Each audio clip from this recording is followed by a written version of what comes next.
नमस्कार दोस्तों, स्वागत है आपका हमारे YouTube चैनल जरधारी क्लासेस में। दोस्तों, उत्तराखंड में समान नागरिक संहिता यानी यूनिफॉर्म सिविल कोड लागू हो चुका है और आज हम इसी टॉपिक पर चर्चा करने वाले हैं। समान नागरिक संहिता है क्या और उत्तराखंड में यूनिफॉर्म सिविल कोड लागू होने से क्या क्या परिवर्तन होने वाले हैं, इसके बारे में हम डिटेल्स में चर्चा करने वाले हैं। तो काफी महत्वपूर्ण लेक्चर दोस्तों होने वाला है आपकी सभी आगामी एग्जाम के लिए और इसके नोट्स आपको मिल जाएंगे वीडियो के डिस्क्रिप्शन में। तो शुरू करते हैं दोस्तों आज की वीडियो। दोस्तों, सबसे पहले समझते हैं कि यह समान नागरिक संहिता यानी यूनिफॉर्म सिविल कोड आखिर है क्या। तो जैसे इसके नाम से ही स्पष्ट हो रहा है, समान नागरिक संहिता यानी सभी नागरिकों के लिए समान कानून। समान नागरिक संहिता एक ऐसा कानून है जो सभी नागरिकों के लिए समान कानूनी ढांचा तैयार करने की कोशिश करता है, चाहे वो किसी भी धर्म या समुदाय से हो। यानी कोई भी धर्म या समुदाय से जुड़ा हुआ व्यक्ति, उसके लिए समान कानून तैयार करना ही क्या कहलाता है, समान नागरिक संहिता कहलाती है, यूनिफॉर्म सिविल कोड कहलाती है। अब इसका उद्देश्य क्या है यूनिफॉर्म सिविल कोड का? तो जो सामाजिक मुद्दे हैं जैसे कि विवाह हो गया, तलाक, संपत्ति का अधिकार, वारिस का अधिकार और गोद लेने से जुड़ी विभिन्न व्यक्तिगत कानूनों को समान बनाना, इसका मुख्य उद्देश्य समानता लाना है और यह सुनिश्चित करना है कि सभी नागरिक एक ही कानून के तहत चलें। तो यह मुख्य उद्देश्य है उत्तराखंड समान नागरिक संहिता का। तो इसका मुख्य उद्देश्य क्या है दोस्तों? एक तो इसका मुख्य उद्देश्य यही है कि सभी नागरिकों को समान दृष्टि से देखना और सभी नागरिकों पर समान कानून लागू करना, जिससे सभी नागरिक एक ही कानून के तहत चलें, एक ही कानून का क्या करें, यहाँ पे पालन करें। जैसे सामाजिक मुद्दे हो गए, विवाह, तलाक, संपत्ति का अधिकार, गोद लेने से जुड़े विभिन्न अधिकार, ये सभी नागरिकों पर समान रूप से लागू हो सकें, यही मुख्य उद्देश्य है यूनिफॉर्म सिविल कोड का। अब बढ़ते हैं आगे और जानते हैं उत्तराखंड समान नागरिक संहिता का ऐतिहासिक संदर्भ एक बार देख लेते हैं, क्योंकि ये एग्जाम की दृष्टि से इंपॉर्टेंट है। अगर हम देखें कि उत्तराखंड समान नागरिक संहिता जब लागू हुई है तो कब कौन कौन सी यहाँ पे घटनाएं इससे संबंधित घटी हैं। देखो दोस्तों, अगर कोई भी बिल लाना है, कोई भी कानून बनाना होता है, कोई भी विधेयक लाना होता है, तो उसके लिए पहले एक समिति का गठन करती है और वो समिति इसका मसौदा तैयार करती है। तो इसी प्रकार उत्तराखंड समान नागरिक संहिता अधिनियम लाने के लिए पहले इस पर एक कानून बनाने के लिए इसके लिए एक विशेषज्ञ समिति का गठन किया जाता है 27 मई 2022 को। तो 27 मई 2022 को यूसीसी पर एक विशेषज्ञ समिति का गठन किया जाता है रंजना प्रकाश देसाई जी की अध्यक्षता में, और ये समिति गवर्नमेंट को अपनी रिपोर्ट सौंपती है 2 फरवरी 2024 को। यूसीसी पर विस्तृत रिपोर्ट प्रस्तुत करती है ये समिति और ये रिपोर्ट गवर्नमेंट को सौंपी जाती है। उसके बाद 8 फरवरी 2024 को राज्य विधानसभा द्वारा इस अधिनियम को क्या किया जाता है, अनुमोदित किया जाता है। 8 मार्च 2024 को भारत की राष्ट्रपति द्रौपदी मुर्मू जी द्वारा इस अधिनियम का अनुमोदन किया जाता है और 12 मार्च 2024 को यूसीसी को उत्तराखंड अधिनियम 2024 जारी किया जाता है। 18 अक्टूबर 2024 को यूसीसी नियमावली प्रस्तुत की जाती है और फाइनली 27 जनवरी 2025 को उत्तराखंड में यूनिफॉर्म सिविल कोड यानी समान नागरिक संहिता को लागू किया जाता है। तो ये इसका ऐतिहासिक संदर्भ है जो मैंने आपको यहाँ पे बता दिया है। एग्जाम की दृष्टि से इंपॉर्टेंट है, प्रश्न बन सकता है कि यूसीसी पर विशेषज्ञ समिति का गठन कब किया गया, 27 मई 2022 को। 8 फरवरी को विधानसभा द्वारा इस अधिनियम का अनुमोदन किया गया और 8 मार्च 2024 को राष्ट्रपति द्वारा अधिनियम का अनुमोदन किया गया और फाइनली 27 जनवरी 2025 को उत्तराखंड में यूसीसी लागू होती है और उत्तराखंड समान नागरिक संहिता यानी यूनिफॉर्म सिविल कोड लागू करने वाला देश का पहला राज्य बन जाता है। आपको एक और बात बता दें यहाँ पे कि वैसे गोवा में भी यूनिफॉर्म सिविल कोड लागू है, लेकिन वो पुर्तगालियों ने लागू की थी। स्वतंत्रता के बाद उत्तराखंड देश का पहला राज्य बन चुका है दोस्तों जहां पर यूनिफॉर्म सिविल कोड यानी समान नागरिक संहिता को लागू किया जा चुका है। और कब लागू किया गया, 27 जनवरी 2025 को। तो ये सभी डेट आपको नोट करनी है, एग्जाम की दृष्टि से इंपॉर्टेंट है। और सबसे इंपॉर्टेंट है यूसीसी उत्तराखंड में कब लागू हुआ, 27 जनवरी 2025 को। अब हम उत्तराखंड समान नागरिक संहिता यानी यूसीसी से संबंधित जो समितियां हैं उनके बारे में चर्चा कर लेते हैं। तो सबसे पहले 5 सदस्य मसौदा समिति के बारे में चर्चा कर लेते हैं, जिस समिति ने यूसीसी बिल का मसौदा तैयार किया था। तो 5 सदस्यीय समिति थी दोस्तों, जिसकी अध्यक्षता की रंजना प्रकाश देसाई जी ने। तो रंजना प्रकाश देसाई जी की अध्यक्षता में यूसीसी बिल का मसौदा तैयार करने के लिए एक 5 सदस्यीय समिति का गठन किया जाता है। इसमें 4 अन्य सदस्य थे, प्रमोद कोहली, श्री मन्नू गौर, श्री शत्रुघ्न सिंह और प्रोफेसर सुरेखा डंगवाल। सभी के नाम दोस्तों आपको नोट करने हैं। एग्जाम में इस प्रकार से प्रश्न बन सकता है कि बताइए निम्न में से कौन से सदस्य यूसीसी बिल का मसौदा तैयार करने वाली 5 सदस्यीय समिति का हिस्सा नहीं था। इनमें से कोई 3 ऑप्शन इनमें से दे देगा और एक ऑप्शन ऐसा रख देगा जो इनमें से नहीं था। तो इस प्रकार के प्रश्न अक्सर अब एग्जाम में पूछ लिए जाते हैं। और वैसे इसके नोट्स यदि आपको चाहिए तो लिंक आपको मिल जाएगा वीडियो के डिस्क्रिप्शन में। उसके बाद मसौदा तैयार किया गया 5 सदस्यीय समिति द्वारा, और फिर इस मसौदे पर कार्यान्वयन करने के लिए एक अन्य समिति का गठन किया गया, यूसीसी कार्यान्वयन समिति, जिसके अध्यक्ष हैं श्री शत्रुघ्न सिंह। श्री शत्रुघ्न सिंह ये मसौदा समिति के सदस्य भी हैं। श्री शत्रुघ्न सिंह ये मसौदा समिति के क्या है, सदस्य भी हैं, और इनको यूसीसी कार्यान्वयन समिति का अध्यक्ष बनाया गया। और यूसीसी कार्यान्वयन समिति के जो अन्य सदस्य थे, प्रोफेसर सुरेखा डंगवाल, श्री मन्नू गौर, अमित सिन्हा और अजय मिश्रा। तो ये सभी दोस्तों एग्जाम की दृष्टि से इंपॉर्टेंट है, जिनको आप नोट कर सकते हैं। अब जानते हैं दोस्तों कि उत्तराखंड समान नागरिक संहिता में क्या क्या महत्वपूर्ण बिंदु हैं। तो सबसे पहले यहाँ पे विवाह के लिए जो पात्रताएं रखी गई हैं, तो पुरुष की न्यूनतम आयु रखी गई है विवाह के लिए 21 वर्ष, जबकि महिला की न्यूनतम आयु रखी गई है विवाह के लिए 18 वर्ष। तो पुरुष के लिए 21 वर्ष है और महिला के लिए 18 वर्ष। दोनों पक्ष मानसिक रूप से क्या होने चाहिए, स्वस्थ होने चाहिए, और विवाह की अनुमति देने में सक्षम होने चाहिए, तभी वो विवाह के लिए पात्र माने जाएंगे। दोनों में से किसी के पास जीवित जीवन साथी ना हो, यानी ऐसा नहीं हो सकता है वो व्यक्ति विवाह के लिए अमान्य माना जाएगा जिसका पहले विवाह हो चुका है और उसके पास उसका जीवन साथी है, जीवित जीवन साथी है, यानी आप बहुविवाह नहीं कर सकते हैं, वो पात्र यहाँ पे अमान्य माने जाएंगे। उसके बाद निश्चित संबंध हो, यानी प्रोहिबिटेड रिलेशनशिप के दायरे में न आते हो ऐसे रिश्तों को अमान्य माना जाएगा। जो निश्चित संबंध है, जिनके बीच संबंध स्थापित नहीं हो सकते हैं, अगर ऐसे व्यक्ति भी विवाह करना चाहते हैं तो वो अमान्य माने जाएंगे, वो विवाह के दायरे में नहीं आएंगे। उसके बाद बहुविवाह, बहुपतित्व, हलाला, इद्दत और 3 तलाक जैसी परंपराओं को समाप्त किया गया। इन परंपराओं को अमान्य माना गया उत्तराखंड यूनिफॉर्म सिविल कोड में, चाहे वो किसी भी धर्म से जुड़ा व्यक्ति हो, कोई भी समुदाय से हो, उन सब पर ये नियम क्या होंगे, लागू होंगे। उसके बाद यहाँ पे अगर हम देखें विवाह और विवाह पंजीकरण की बात करें तो विवाह पंजीकरण अनिवार्य माना गया है, यानी यदि आप विवाह करते हैं तो फिर उसके बाद आपको विवाह का पंजीकरण भी करना अनिवार्य है। 26 मार्च 2010 के बाद हुए विवाहों का पंजीकरण पहले से किया गया हो तो सिर्फ सूचना देना पर्याप्त होगा। यदि आपका विवाह हो चुका है 26 मार्च 2010 के बाद और आपने पंजीकरण करा रखा है तो आपको सिर्फ क्या देनी होगी, सूचना देनी होगी। विवाह पंजीकरण के लिए ऑनलाइन और कॉमन सर्विस सेंटर के माध्यम से आवेदन की सुविधा गवर्नमेंट द्वारा प्रदान की जाएगी और सब रजिस्ट्रार को आवेदन के 15 दिनों के भीतर निर्णय करना होगा। यूसीसी के अंतर्गत विवाह पंजीकरण की अनिवार्यता क्या है, तो विवाह का पंजीकरण 60 दिनों में अनिवार्य होगा। यदि आपका विवाह हुआ है तो विवाह के 60 दिनों के अंदर आपको क्या करना है, पंजीकरण करना है।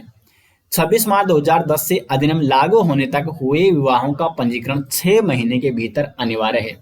देखो 26 मार्च 2010 के बाद और जब ये अधिनियम लागू हुआ है उस बीच जो भी विवाह हुए हैं तो वो पंजीकरण करा सकते हैं 6 माह के भीतर, लेकिन जब ये अधिनियम लागू हो चुका है उसके बाद जो विवाह होंगे उनका पंजीकरण 60 दिनों में अनिवार्य माना गया है। 26 मार्च 2010 से पहले के विवाह वैकल्पिक रूप से पंजीकृत किए जा सकते हैं और पहले से पंजीकृत व्यक्तियों को केवल अभी स्वीकृति देनी होगी, यानी सूचना देना ही पर्याप्त होगा। बढ़ते हैं आगे और इसमें लिव इन रिलेशनशिप के बारे में बताया गया है कि संहिता लागू होने से पहले से स्थापित लिव इन रिलेशनशिप का संहिता लागू होने की तिथि से 1 महीने के भीतर पंजीकरण कराना होगा। यानी लिव इन रिलेशन में रह रहे जो व्यक्ति हैं उनको भी अब पंजीकरण रजिस्ट्रेशन कराना अनिवार्य होगा समान नागरिक संहिता के अकॉर्डिंग। जबकि संहिता लागू होने के बाद स्थापित लिव इन रिलेशनशिप का पंजीकरण लिव इन रिलेशनशिप में प्रवेश की तिथि से 1 महीने के भीतर पंजीकरण कराना होगा। जैसे आप लिव इन रिलेशन में प्रवेश करते हो उसके उस तिथि के 1 महीने के भीतर आपको पंजीकरण कराना होगा लिव इन रिलेशनशिप का। तो ये भी इसमें एक इम्पोर्टेंट बात कही गई है। विवाह पंजीकरण की प्रक्रिया देख लेते हैं। तो विवाह पंजीकरण ऑनलाइन और ऑफलाइन माध्यम से किया जाएगा। आवेदन पर उपनिबंधक को 15 दिनों में निर्णय लेना अनिवार्य है। जो सब रजिस्ट्रार होगा उसको 15 दिनों में निर्णय लेना अनिवार्य होगा आवेदन पर। 15 दिनों के भीतर निर्णय न होने पर आवेदन स्वतः रजिस्ट्रार यानी निबंधक को अग्रेसित होगा और अभिस्वीकृत से संबंधित आवेदन 15 दिनों के पश्चात स्वतः ही स्वीकृत माना जाएगा। नेक्स्ट देख लेते हैं। तो तलाक और विवाह विच्छेद के संबंध में क्या कहता है समान नागरिक संहिता उत्तराखंड यूनिफॉर्म सिविल कोड। तो विवाह विच्छेद के मामले 6 महीने के भीतर पंजीकृत करना अनिवार्य होगा।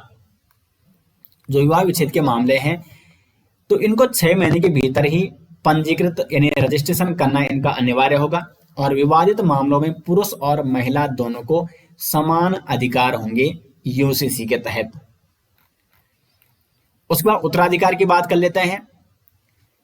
तो उत्तराधिकार के मामले में पुरुष और महिला के समान अधिकार इसमें दिए गए हैं, यानी चाहे वो पुरुष हो चाहे वो महिला हो तो उत्तराधिकार पर उसका समान क्या होगा, वो समान रूप से समान अधिकार हैं, दोनों के समान अधिकार होगा उसका उत्तराधिकार पर।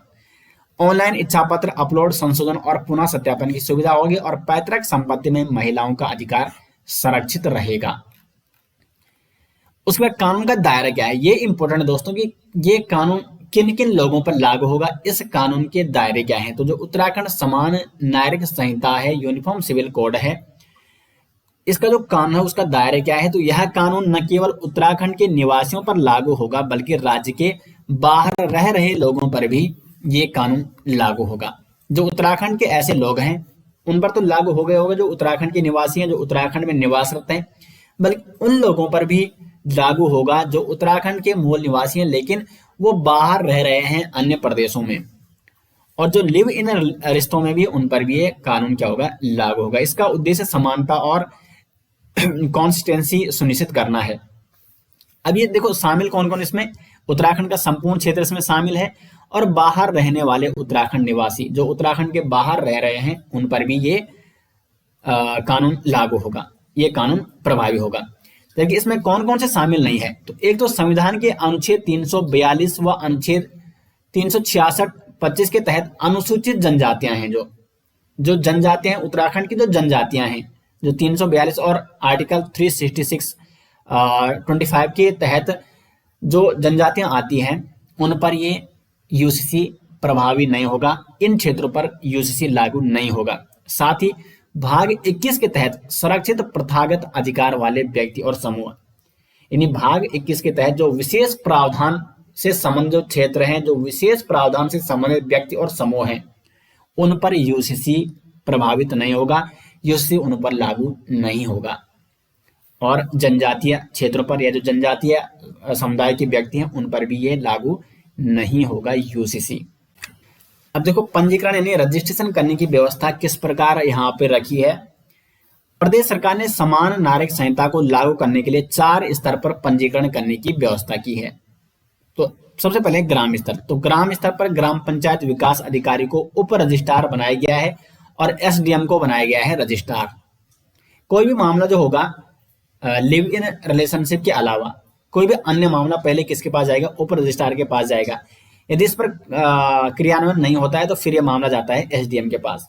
जबकि जो लिव इन रिलेशनशिप के विषय दोस्तों ये सीधा रजिस्ट्रार के पास जाएंगे। उसके बाद दूसरा स्तर है नगर पंचायत और नगर पालिका है तीसरा स्तर। तो नगर पंचायत और नगर पालिका में अधिशासी अधिकारी को सब रजिस्ट्रार व एसडीएम को रजिस्ट्रार बनाया गया है। वही नगर निगम क्षेत्र में कर अधीक्षकों को बनाया गया है रजिस्ट्रार और नगर आयुक्त को बनाया गया है रजिस्ट्रार। कर अधीक्षकों सब रजिस्ट्रार बनाया गया है और नगर आयुक्त को बनाया गया है रजिस्ट्रार।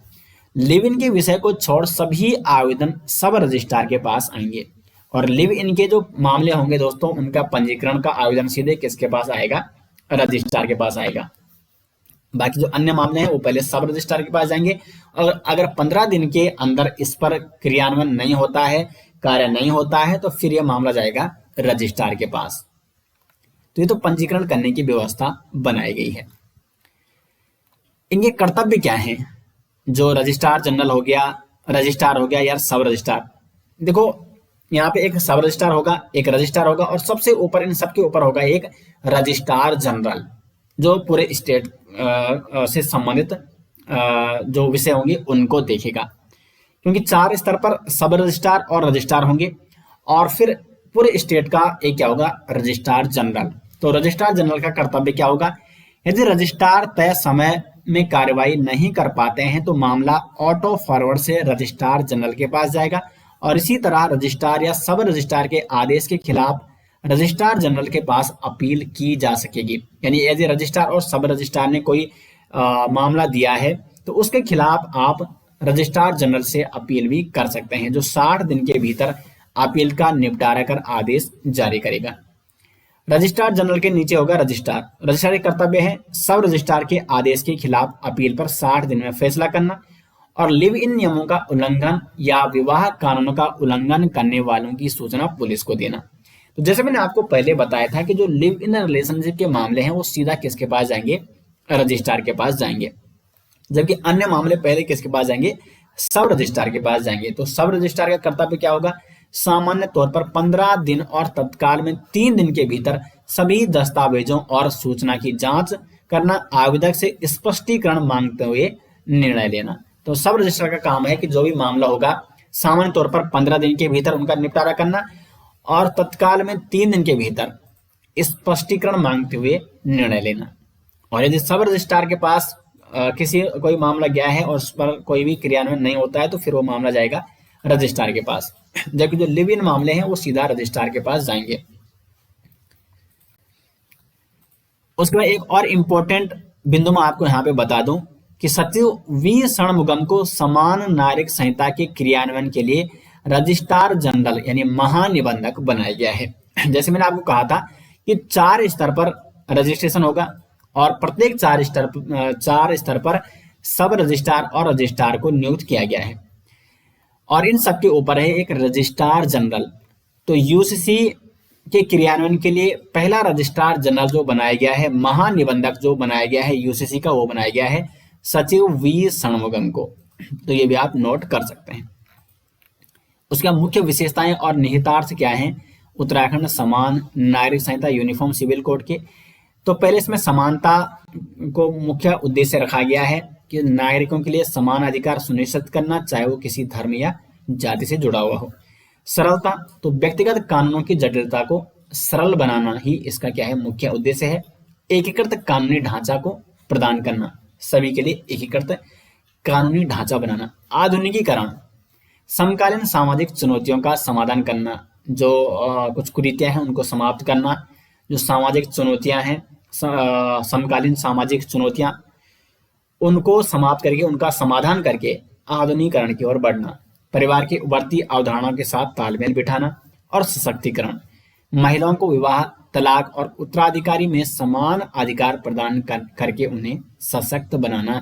ये इसकी मुख्य विशेषताएं हैं उत्तराखंड नागरिक संहिता उत्तराखंड 2024 अधिनियम। तो दोस्तों आज हमने उत्तराखंड समान नागरिक संहिता यूनिफॉर्म सिविल कोड के बारे में डिटेल्स में चर्चा की है। उम्मीद करते हैं दोस्तों आपको वीडियो पसंद आई। वीडियो आपको कैसे लगी कमेंट बॉक्स में जरूर बताएं। मिलते हैं नेक्स्ट वीडियो, तब तक के लिए धन्यवाद।